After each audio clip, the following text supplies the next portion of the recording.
अस्सलाम वालेकुम स्टूडेंट्स। आज का हमारा टॉपिक है फंक्शनिंग ऑफ द किडनी। कल हम लोगों ने पढ़ा था नेफ्रॉन। आज हम लोग पढ़ेंगे फंक्शनिंग ऑफ द किडनी, गुर्दे के अफ़ाल। किडनी कंट्रोल, गुर्दे कंट्रोल करते हैं केमिकल कंपोजिशन, केमिकल कमियाई कंपोजिशन तरकीब को ऑफ ब्लड। गुर्दे खून की कमियाई तरकीब को कंट्रोल करते हैं। दे टेक वेस्ट मटीरियल, ये बेकार मादों को लेते हैं, फ्राम ब्लड, ये खून से बेकार मादों को लेते हैं, एंड कन्वर्ट दैम टू यूरन, और इन्हें पेशाब की शक्ल में तब्दील कर देते हैं। इट अकर्स इन 3 स्टेप, ये कितने मराहल में ये पूरा प्रोसीजर होता है यूरन बनाने तक का? इसके 3 मराहल होते हैं। Number 1 pressure filtration, number 2 reabsorption, number 3 tubular secretion. सबसे पहले हम लोग पढ़ेंगे प्रेशर फिल्ट्रेशन। कल भी ये डायग्राम हमने नेफ्रॉन की पढ़ चुके हैं। ये क्या हमने पढ़ा था कल? ये जो आपको प्याला की तरह की साख्त नज़र आ रही है, प्याला नामा इसे हम कहते हैं, बोमैन कैप्सूल। हमने पढ़ा था एक होती है एफरेंट आर्ट्रियूल्स, जो बाहर से जो है वो अंदर एंटर होती है बोमैन कैप्सूल के अंदर। जब एफरेंट आर्ट्रियूल्स अंदर एंटर होती है तो ये कैपिलरीज के अंदर तब्दील हो जाती है, डिवाइड हो जाती है, जिसे हमने नाम दिया था ग्लोमेरुलस का। फिर हमने कहा था ये दोबारा जब बाहर निकलती है तो ये कौन सी आर्टरीज होती हैं? एफरेंट आर्ट्रियूल्स। अब ये जो आपको कैपिलरीज नज़र आ रही हैं, यहाँ पे क्या होता है, सरफेस एरिया कम होने की वजह से प्रेशर जो होता है वो बढ़ जाता है। जब इनके अंदर से ब्लड गुजरता है, हम ये पीछे 3rd वाले चैप्टर में पढ़ चुके हैं कि जो कैपिलरीज होती हैं, कैपिलरीज की जो दीवारें होती हैं वो सिंगल सेल पर मुश्तमिल होती हैं। ये हम पीछे पढ़ चुके हैं। सिंगल सेल कौन सी? एंडोथीलियम। हम ये पीछे पढ़ा था कि कैपिलरीज की जो होती है वो सिंगल लेयर होती है, एंडोथीलियम जिसे कहते हैं। सिंगल लेयर होने की वजह से प्रेशर पहले ही ऑलरेडी ज़्यादा है, प्रेशर ज़्यादा होने की वजह से आर्टरीज कैपिलरीज जो होती हैं वो सिंगल लेयर है, एंडोथीलियम है। उसकी दीवारों से क्या होगा, वाटर न्यूट्रिएंट जो होते हैं वो क्या करेंगे, यहाँ पर आ जाएंगे, यानी कैपिलरी से बाहर मूव आउट कर देंगे। अब ये जो आपको प्रेशर ज़्यादा होने की वजह से जो मटेरियल कैपिलरीज की दीवारों से बाहर आ जाता है उसे हम क्या कहते हैं, यानी ये प्रेशर फिल्ट्रेशन की मदद से प्रेशर ज़्यादा हुआ है, जिसकी मदद से चीज़ें फिल्ट्रेट, यानी जो फिल्ट्रेट है वो बाहर आ गया, फ़िल्टर हो चुकी हैं कुछ चीज़ें ज़्यादा प्रेशर की वजह से। अब क्या होता है, ये जो आपको चीज़ें नज़र आ रही हैं जो फ़िल्टर हुई हैं ज़्यादा प्रेशर की वजह से, वाटर है, सॉल्ट है, ग्लूकोज हैं, अमीनो एसिड्स हैं, ये सारी की सारी चीज़ें क्या आ गई हैं, बोमैन कैप्सूल के अंदर आ गई हैं। अब ये किसका फिल्ट्रेट है, यानी ग्लोमेरुलस का फिल्ट्रेट है, जो कहाँ पर आ चुका है, बोमैन कैप्सूल के अंदर आ चुका है। इस वजह से हम इस फिल्ट्रेट को क्या नाम देते हैं, हम इसको नाम देते हैं ग्लोमेरुलर फिल्ट्रेट। क्यों ग्लोमेरुलर फिल्ट्रेट देते हैं? क्योंकि ये जो जितनी भी फिल्ट्रेशन हुई है, ये जितना भी फ़िल्टर बाहर चीज़ें आई हैं फ़िल्टर होकर ब्लड से, वो किसकी है, वो ग्लोमेरुलस की चीज़ें हैं। ठीक है, तो वो किसके अंदर आ चुकी हैं, बोमैन कैप्सूल के अंदर आ चुकी हैं। इस वजह से हम इसे क्या नाम देते हैं, ग्लोमेरुलर फिल्ट्रेट। इसका नाम क्या होता है, ये जो चीज़ें बाहर आ चुकी हैं, जो फ़िल्टर बाहर आ चुके हैं हाई प्रेशर की वजह से, उसे हम नाम देते हैं ग्लोमेरुलर फिल्ट्रेट। ये बोमैन कैप्सूल का ग्लोमेरुलर फिल्ट्रेट होता है। एक दफ़ा हम दोबारा जो है वो इसे गो थ्रू करेंगे। इससे सबने सबसे पहले क्या पढ़ा है, ये जो कैपिलरीज होती हैं हमने पढ़ा, ये सिंगल लेयर होती हैं, एंडोथीलियम होती हैं, जिसकी वजह से क्या होता है, water, nutrient, glucose, amino acid जो होते हैं, हाई प्रेशर की वजह से इनके अंदर पोर्स होते हैं, सुराख होते हैं। एंडोथीलियम सिंगल लेयर होती है, जिसकी वजह से ये पोरस इन नेचर होती है, यानी इसमें सुराख होते हैं, पोर्स होते हैं। इन पोर्स की मदद से अंदर से जो चीज़ें होती हैं, सारे के सारी न्यूट्रिएंट्स जो होते हैं वो क्या आ जाते हैं, बाहर बोमैन कैप्सूल के अंदर आ जाते हैं। ठीक है, उसके अलावा ये हमने पढ़ना है कि ये सिंगल लेयर होती है, सिंगल लेयर के अंदर छोटे छोटे आपको क्या नज़र आते हैं, सुराख होते हैं, पोर्स होते हैं, जिनकी मदद से सारी की सारी सॉल्ट्स, वाटर और ग्लूकोज, ये सारी चीज़ें क्या आ जाती हैं, बोमैन कैप्सूल के अंदर एंटर होती हैं। याद रखना है, बोमैन ये जो ब्लड कैपिलरीज हैं, यानी ग्लोमेरुलस जो है, इसके अंदर से ब्लड कैपिलरीज के अंदर से 2 चीज़ें बाहर नहीं निकलती। साल्ट भी हमने पढ़ा है, वाटर पढ़ा है, ग्लूकोज पढ़ा है, अमीनो एसिड पढ़ा है। सिर्फ और सिर्फ क्या चीज़ एक हमारे पास है, प्लाज्मा प्रोटीन, ये भी आप लोग पिछले चैप्टर में पढ़ चुके हैं। प्लाज्मा प्रोटीन और ब्लड सेल, ये दोनों साइज़ में बड़े होते हैं। बड़े होने की वजह से यानी लार्जर इन साइज़, ये ब्लड कैपिलरीज के अंदर से गुजर नहीं सकते। इस वजह से ये कभी भी बोमन कैप्सूल के अंदर एंटर नहीं होते। और अगर कभी भी बोमन कैप्सूल के अंदर प्लाज्मा प्रोटीन या ब्लड सेल एंटर हो जाते हैं बड़ी मकदार में, तो क्या होता है, कुछ ना कुछ जो है, तो ज़रूर कोई ना कोई डिसऑर्डर है, कोई प्रॉब्लम है, कोई बीमारी है, जिसकी वजह से जो है वो ब्लड सेल और प्लाज्मा प्रोटीन और ब्लड सेल जो है वो बोमन कैप्सूल के अंदर एंटर हुए हैं। आगे क्या हमारे पास आ जाता है, नेक्स्ट स्टेप है हमारे पास रीअब्जॉर्प्शन। अब यहाँ से स्टार्ट होकर प्रॉक्सिमल कन्वोल्यूटेड ट्यूब्यूल से स्टार्ट होकर लास्ट तक हम पढ़ेंगे प्रॉक्सिमल और डिस्टल, इन दोनों में क्या चीज़ होगी, रीअब्जॉर्प्शन होगी। अब किस किस की रीअब्जॉर्प्शन होगी, सबसे पहले हमारे पास आता है प्रॉक्सिमल कन्वोल्यूटेड ट्यूब्यूल। ठीक है, प्रॉक्सिमल कन्वोल्यूटेड ट्यूब्यूल में क्या होता है, तकरीबन ज़्यादातर मोस्टली जो है रीअब्जॉर्प्शन किसकी, वाटर की इसके अंदर हो जाती है। मोस्टली वाटर की, ग्लूकोज की चीज़ों की रीअब्जॉर्प्शन 60 to 90% रीअब्जॉर्प्शन जो होती है वो प्रॉक्सिमल कन्वोल्यूटेड ट्यूब्यूल के अंदर हो जाती है। प्रॉक्सिमल कन्वोल्यूटेड ट्यूब्यूल से गुजरता हुआ ये जो प्रेशर फिल्ट्रेशन, ये हमारे पास ग्लोमेरुलर फिल्ट्रेट है, ये यहाँ से प्रॉक्सिमल कन्वोल्यूटेड से गुजरता हुआ कहाँ पर आ जाएगा, लोप ऑफ हेनले। यू शक्ल का जो स्ट्रक्चर है जिसे हम लोप ऑफ हेनले का नाम देते हैं, वो प्रॉक्सिमल कन्वोल्यूटेड ट्यूब्यूल से गुजरता हुआ कहाँ पर एंटर हो जाएगा, लोप ऑफ हेनले। आपको लोप ऑफ हेनले के दो आपको ट्यूब्स नज़र आ रही हैं, यू शक्ल का स्ट्रक्चर जो है, दो ट्यूब्स नज़र आ रही हैं। ये वाली जो फर्स्ट ट्यूब है इसे हम क्या नाम देते हैं, इसे हम नाम देते हैं descending limb of loop of Henley. पहली जो ट्यूब है, जो यू शक्ल का स्ट्रक्चर है, लोप ऑफ हेनले है, उसकी पहली, ये जो पहली ट्यूब है इसे हम क्या नाम देते हैं, descending limb of loop of Henley. Descending limb of loop of Henley में किस चीज़ की रीअब्जॉर्प्शन होती है, इसमें रीअब्जॉर्प्शन होगी वाटर की। Descending limb of loop of Henley में किस चीज़ की एब्जॉर्प्शन हो रही है, वाटर की एब्जॉर्प्शन हो रही है। याद रखना है, हम 9th में भी पढ़ चुके हैं, पिछले चैप्टर में भी पढ़ चुके हैं। वाटर की एब्जॉर्प्शन किसके थ्रू होती है, ओस्मोसिस के through. Descending limb of loop of Henley में वाटर की रीअब्जॉर्प्शन होती है और ये किस प्रोसेस के थ्रू होती है, ऑस्मोसिस के प्रोसेस के थ्रू। नेक्स्ट हमारे पास अगली जो ट्यूब है इसे हम क्या नाम देते हैं, इसे हम नाम देते हैं ascending limb of loop of Henley. Ascending limb of loop of Henley, यहाँ पर वाटर की होती है एब्जॉर्प्शन। ये नहीं होती कि यहाँ पे वाटर की एब्जॉर्प्शन होगी, यहाँ पर ही साल्ट की एब्जॉर्प्शन होती है, नहीं, यहाँ पर वाटर की एब्जॉर्प्शन होगी descending limb of loop of Henley में। असेंडिंग में अब किसकी एब्जॉर्प्शन होगी, सॉल्ट की। अब सॉल्ट की एब्जॉर्प्शन करवाएगा कौन, डिफ्यूजन एंड एक्टिव ट्रांसपोर्ट। ये आप लोगों ने अच्छे से पहले स्ट्रक्चर को ड्रा करना है, तब आपको अच्छे से याद होगा और याद भी रहेगा। आपको याद रखना है, लोप ऑफ हेनले की हमने पढ़ी है 2 ट्यूब्स होती हैं, ठीक है।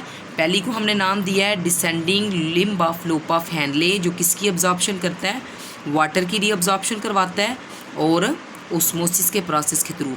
अब ये नहीं होना कि जितना वाटर हमारे पास, हम कंसीडर करते हैं हमारे पास 90% वाटर जो है वो हमारी बॉडी से नेफ्रॉन के अंदर आ चुका है, और क्या होगा, नेफ्रॉन क्या 100% वाटर को जो है वो यूरिन की शक्ल में हमारी बॉडी से एक्सक्रीट आउट करवा देगा, ऐसा नहीं होता।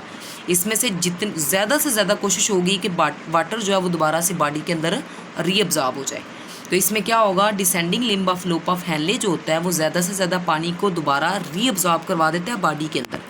रीअब्जॉर्प्शन का मतलब ही क्या होता है कि ज़्यादा से ज़्यादा चीज़ को क्या करवा दिया जाए, वापस ब्लड के अंदर रीअब्जॉर्ब करवा दिया जाए, भेज दिया जाए। सेम ऐसे ही ascending limb of loop of Henley क्या करता है, नमकियात को, हमारी बॉडी को नमकियात की बहुत ज़्यादा ज़रूरत होती है, तो ये क्या करता है, नमकियात को डिफ्यूजन एंड एक्टिव ट्रांसपोर्ट के ज़रिए क्या करवाएगा, रीअब्जॉर्ब करवाएगा। अब हमारे पास आगे आ जाता है डिस्टल कन्वोल्यूटेड ट्यूब्यूल। अब डिस्टल कन्वोल्यूटेड ट्यूब्यूल क्या करवाता है, बाकी जितना भी वाटर बचता है, क्योंकि मैंने पहले भी बताया है बॉडी को ये कोशिश होती है कि ज़्यादा से ज़्यादा जो बॉडी है वो ब्लड के अंदर वाटर की रीअब्जॉर्प्शन करवा ले।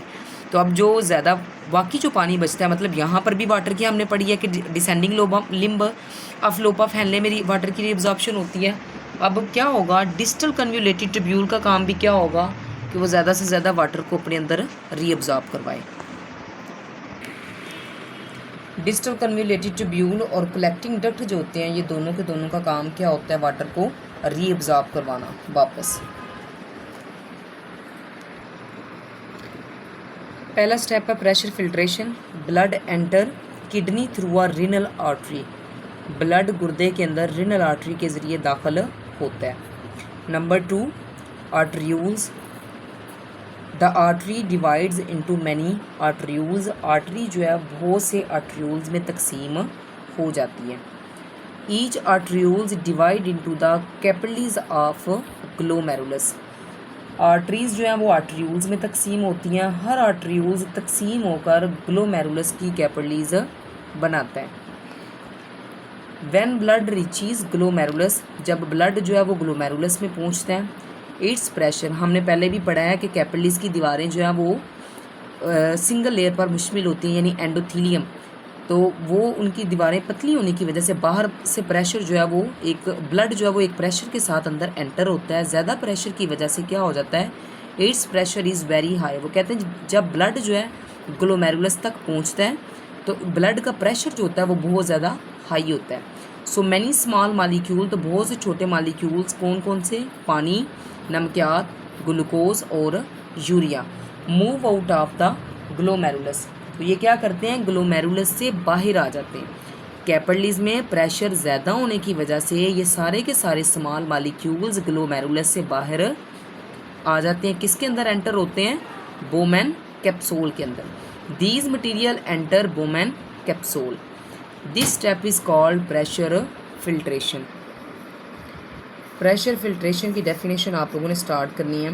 When blood reaches glomerulus its pressure, जब खून ग्लोमेरुलस में यानी ब्लड कैपिलरीज में एंटर होता है तो प्रेशर ज़्यादा होने की वजह से छोटे मालिक्यूल्स जो होते हैं, ग्लूकोज, यूरिया, पानी, नमकियात, वो सारे के सारे ग्लोमेरुलस से बाहर आ जाते हैं और ये किसके अंदर एंटर होते हैं, बोमेन capsule. This step is called pressure filtration. The filtered material in Bowman capsule is called glomerular filtrate. बोमेन capsule के अंदर मौजूद फिल्टर मटेरियल को हम क्या नाम देते हैं, ग्लोमेरुलर फिल्ट्रेट। क्यों कहते हैं, क्योंकि ये ग्लोमेरुलस का फ़िल्टर होता है, यानी ग्लोमेरुलस से जितनी भी चीज़ें फ़िल्टर होकर यहाँ पे आई हैं, इस वजह से हम कहते हैं glomerular filtrate. It is about 20% of the blood plasma that enter the glomerulus. ये फिल्ट्रेट ग्लोमेरुलस में दाखिल होने वाले खून के प्लाज्मा का करीबन 20% होता है। Blood cells and protein are not filtered through the glomerular capillaries because they are relatively larger in size। मैं पीछे भी बता चुकी हूँ डायग्राम में भी, ब्लड सेल और प्रोटीन जो हैं वो साइज़ में बड़े होते हैं, जिसकी वजह से वो कैपिलरीज की छोटी दीवारों, छोटे सुराखों में से गुजर नहीं सकते। एज MCQs आप लोगों ने याद रखना है कि कैपिलरीज की दीवारों में से कौन सी चीज़ नहीं गुजर सकती। आगे हमारे पास है रीअब्जॉर्प्शन। द ग्लोमेरुलर फिल्ट्रेट, हम यहाँ तक पढ़ चुके हैं ग्लोमेरुलर फिल्ट्रेट क्या होता है। Moves to the next part of nephron. अब क्या होगा, हमने सिर्फ और सिर्फ पहले स्ट्रक्चर पढ़ा है, हमने कल पढ़ा था रीनल कॉर्पसल, तो अभी हमने सिर्फ रीनल कॉर्पसल का काम पढ़ा है, यानी ग्लोमेरुलस और बोमेन कैप्सूल क्या काम करते हैं। अब हमारा नेक्स्ट आ गया renal tubule. The glomerular filtrate moves to the next part of nephron. Nephron के दूसरे हिस्से के अंदर एंटर हो जाता है कौन, ग्लोमेरुलर फिल्ट्रेट। रीनल ट्यूब्यूल, जिसे हम क्या नाम देते हैं, रीनल ट्यूब्यूल। और हमने कल पढ़ा था रीनल ट्यूब्यूल के 3 हिस्से होते हैं, 4 हिस्से होते हैं। Number 1 proximal convoluted tubule, number 2 distal convoluted tubule, number 3 लोप ऑफ हेनले, और लास्ट वाला पढ़ा था collecting duct. Many useful material are reabsorbed from glomerular filtrate into the blood capillaries surrounding the renal tubules। बहुत सारा इस फिल्टर में कई फ़ायदेमंद मादों को रीनल ट्यूब्यूल के गिर्द मौजूद ब्लड कैपिलरीज में वापस जज़ब कर लिया जाता है। प्रॉक्सिमल कन्वोल्यूटेड ट्यूब्यूल को सबसे पहले आप लोगों ने अंडरलाइन करना है, इसकी हेडिंग देनी है लार्ज अमाउंट ऑफ वाटर, पानी की ज़्यादा मकदार, नियरली 100% ऑफ ग्लूकोज होता है और amino acid, and most of the salt are reabsorb from proximal convoluted tubule. ज़्यादातर पानी, करीबन 100% ग्लूकोज और अमीनो एसिड, ज़्यादातर नमकियात जो हैं वो प्रॉक्सिमल कन्वोल्यूटेड ट्यूब्यूल से क्या हो जाते हैं, दोबारा जज़ब हो जाते हैं। आगे आप लोगों ने हेडिंग देनी है descending limb of loop of Henle. Some water, पीछे डायग्राम में मैं बता चुकी हूँ, वाटर जो है वो descending limb loop of Henle से रीअब्जॉर्ब होता है। Some water is reabsorbed from descending limb of loop of Henle. आगे आपने हेडिंग देनी है ascending limb of loop of Henle, large amount of salt और reabsorb from ascending limb of loop of Henle. याद रखना है बच्चों, descending limb of loop of Henley में जो वाटर रीअब्जॉर्ब होता है वो किसकी मदद से होता है, ओस्मोसिस। एज एमसीक्यूज जो है वो आप लोगों ने याद रखना है कि ओस्मोसिस के ज़रिए वाटर रीअब्जॉर्ब होता है और जो सॉल्ट्स होते हैं वो सारे के सारे डिफ्यूजन और एक्टिव ट्रांसपोर्ट के ज़रिए रीअब्जॉर्ब हो रहे होते हैं। आगे हेडिंग देनी है distal convoluted tubule and collecting duct की। Some water is also reabsorbed from distal convoluted tubule and collecting duct. कुछ पानी जो है वो किसके ज़रिए रीअब्जॉर्ब होता है, डिस्टल कन्वोल्यूटेड ट्यूब्यूल और कलेक्टिंग डक्ट। हमने क्या पढ़ा है, सबसे पहले हम लोगों ने पढ़ा है प्रेशर फिल्ट्रेशन। प्रेशर फिल्ट्रेशन में आप लोगों ने पढ़ा है कि सबसे पहले जो है वो ब्लड कहाँ पे एंटर होता है, कैपिलरीज में। प्रेशर ज़्यादा होने की वजह से जितने भी स्मॉल मालिक्यूल्स हैं वो वुमेन कैप्सूल के अंदर आ जाते हैं, इसे हम कहते हैं प्रेशर फिल्ट्रेशन। ये प्रेशर जो फिल्ट्रेट होता है जो वुमेन कैप्सूल के अंदर आ जाता है उसे हम कहते हैं ग्लोमेरुलर फिल्ट्रेट। रीअब्जॉर्प्शन हमने पढ़ा है, यहाँ तक जो है वो फ़िल्टर आ चुके हैं। अब ये फ़िल्टर जो है वो अगले नेफ्रॉन के अगले हिस्से में मुंतकिल होता है, यानी रीनल ट्यूब्यूल में चला जाता है। इसमें क्या होता है, ज़्यादातर पानी 100% ऑफ, मतलब पूरे का पूरा ग्लूकोज और अमीनो एसिड ये आगे जाके रीअब्जॉर्ब नहीं होंगे, ये सिर्फ और सिर्फ प्रॉक्सिमल कन्वोल्यूटेड ट्यूब्यूल में ही रीअब्जॉर्ब होंगे। 100% ग्लूकोज और अमीनो एसिड जो है और ज़्यादातर नमकियात और पानी जो है वो प्रॉक्सिमल कन्वोल्यूटेड ट्यूब्यूल में रीअब्जॉर्ब हो जाता है। पानी descending limb of loop of Henley में रीअब्जॉर्ब होता है, नमकियात ascending limb of loop of Henley में होता है, और जो बाकी पानी बचता है उसको डिस्टल कन्वोल्यूटेड ट्यूब्यूल और कलेक्टिंग डक्ट जो है वो रीअब्जॉर्ब करवाते हैं। आज हमने इतना ही करना है। आप लोगों ने फंक्शनिंग ऑफ किडनी जो है यहाँ तक करके उसके पार्ट स्टेप्स की हेडिंग देनी है, प्रेशर फिल्ट्रेशन की डेफिनेशन, ग्लोमेरुलर फिल्ट्रेट की डेफिनेशन, रीअब्जॉर्प्शन की हेडिंग दे के आप लोगों ने लिख के यहाँ तक नीचे आप लोगों ने हेडिंग देनी है प्रॉक्सिमल कन्वोल्यूटेड, डिसेंडिंग, असेंडिंग और डिस्टल कन्वोल्यूटेड ट्यूब्यूल। एक हमारा पार्ट रह गया ट्यूब्यूलर सेक्रीशन जो हम कल डिस्कस करेंगे। आप लोगों ने अच्छे तरीके से डायग्राम बना के इसको नोटबुक्स पे नोट करके तब याद करना है आप लोगों ने अच्छे तरीके से। अल्लाह हाफिज़ बच्चों।